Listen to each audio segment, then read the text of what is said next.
émouvante. Mais c'est vraiment une nouvelle qui nous a beaucoup bouleversés, touchés. Mais que dire de plus? Nous rendons grâce à Dieu. Amen. Amen. Est-ce que vous avez quelque chose, un mot à dire en rapprochant le micro, un mot à dire à tous ces bien-aimés qui sont en train de nous suivre et qui sont aussi marqués, touchés comme nous? Oui, j'avais suivi maman Joël Kabasele.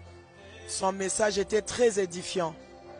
Elle a dit, le temps est arrivé que chacun de nous puisse courir vers sa couronne. Elle a parlé de notre salut.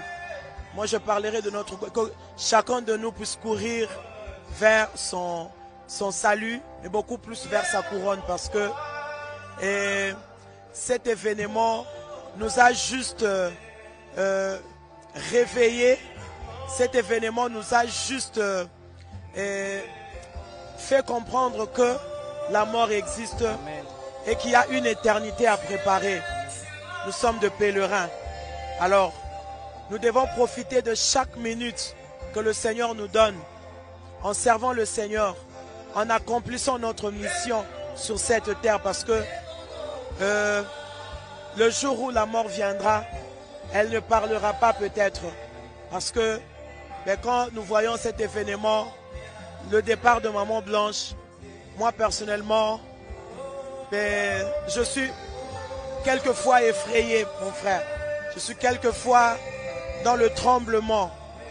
Je dis à Dieu, soutiens-nous, beaucoup plus soutiens notre foi. Alors, je dirais au peuple de Dieu qui nous suit en ce moment, notre foi, notre foi, notre foi. C'est la chose que nous devons conserver, garder, ne jamais vendre, parce que c'est ce que le Seigneur attend de nous. Merci maman pour cette exhortation. Je vous en prie, merci beaucoup. Comme l'a dit maman Laure, l'a repris maman Laure, elle nous exhorte à garder la foi, à combattre le bon combat, parce que c'est ce qui a été la vie. C'est comme ça que c'est résumé la vie de notre maman. Nous avons aussi papa Henri Moulaja qui est avec nous sur le plateau et qui va certainement dire un mot par rapport à ces circonstances. Merci beaucoup. Ce n'est pas facile. Il y a des situations que seul Dieu contrôle et des réalités dont seul Dieu est souverain. Tout ce que nous pouvons faire, c'est accepter la volonté de Dieu et lui rendre des actions de grâce.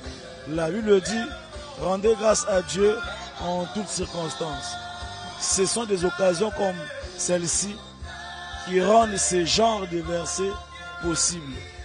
Nous prions que le Seigneur, le Saint-Esprit, lui qui est capable de consoler mieux que nos paroles, qu'il le fasse, qu'il console la famille de notre pasteur, qu'il console le pasteur Marcelo, toute la famille Compassion, et que toute l'église corps du Christ se mobilise pour encourager, édifier la compassion dans cette dure épreuve. Amen. Merci beaucoup papa Moulaja. Que Dieu vous bénisse. Merci. Comme l'a aussi repris papa Moulaja.